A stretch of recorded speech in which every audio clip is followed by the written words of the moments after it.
आणि आता एक सविस्तर बातमी बघूयात। एनआयए या राष्ट्रीय सुरक्षा यंत्रणेनं जैश ए मोहम्मद या दहशतवादी संघटनेच्या भारतातील नेटवर्क भोवती पाश आवळायला सुरुवात केली आहे।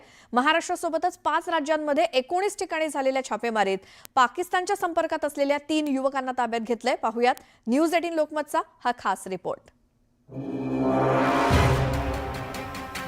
गुरुवारी एनआयएनं देशाच्या विविध राज्यात एकाच वेळी छापे टाकले। महाराष्ट्र, उत्तर प्रदेश, जम्मू काश्मीर, आसाम आणि गुजरात या राज्यात ही कारवाई केली। एनआयएच्या टार्गेटवर होते जैश ए मोहम्मद या दहशतवादी संघटनेच्या संपर्कात आलेले काही तरुण।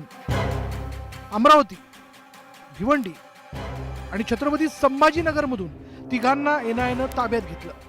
भिवंडी लगतच्या खाडीपार इथे छाप्यात कामरान अन्सारीला एनआयएने ताब्यात घेतलं। तो मूळचा मालेगावचा रहिवासी आहे। राष्ट्रीय तपास यंत्रणेच्या रडारवर आता भिवंडी आणि भिवंडी परिसर आला असून तालुक्यातील बोरिवली, पडगा इथे झालेल्या कारवाईनंतर आता शहरालगतच्या कुणी खाडीपार ग्रामपंचायत भागातील काही तरुण दहशतवादी संघटनांच्या सोबत संपर्कात असल्याची माहिती एनआयएला मिळाली होती।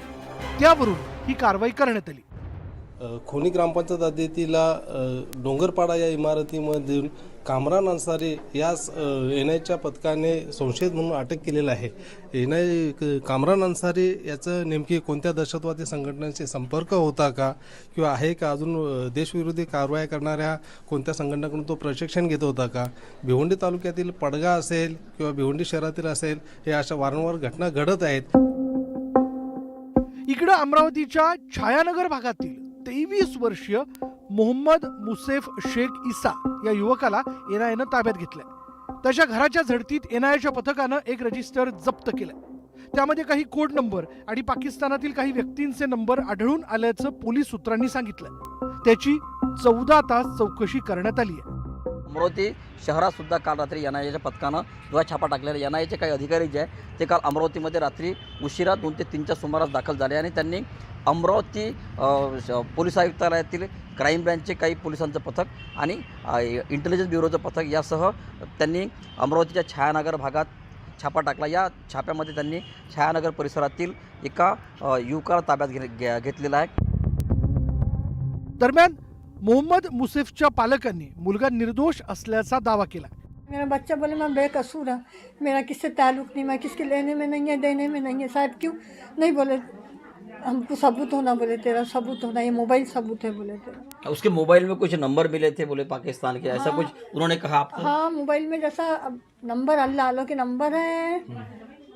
अब बता तो रहे तुमको, क्या मिल मुलाकात होती आते इधर तो अब दुआ सलाम देते। हाँ, पाकिस्तान संबंधी कोई संबंध नहीं उसका सगळं। वल्ला वाली बच्चा किताबा हदीसा जमात में जाता, रस्तों में जाता, किरात में जाता, रोड में जाता, उसका है। छत्रपती संभाजीनगर बीड बायपास रस्त्यावर असलेल्या मदरशातूनही एका अल्पवयीन युवकाला एनआयएनं ताब्यात घेतल्याचं समोर येत आहे। राज्यात ताब्यात घेतलेले युवक नेमकं काय काम करत होते, त्यांचा जैश ए मोहम्मदशी काय संबंध होता, पाकिस्तानातील कोणती व्यक्ती त्यांच्या संपर्कात होती, त्यांचा प्लॅन काय होता, असे अनेक प्रश्न या निमित्तानं उपस्थित झालेले आहेत। या प्रश्नांचा अद्याप खुलासा झाला नसला तरी जैश ए मोहम्मद ही दहशतवादी संघटना भारतातील तरुणांची माथी भडकवण्याचा प्रयत्न करत असल्याचं आता लपून राहिलेलं नाही। संजय शेंडे, नरेश पाटीलसह प्रशांत बाग, न्यूज 18 लोकमत, मुंबई।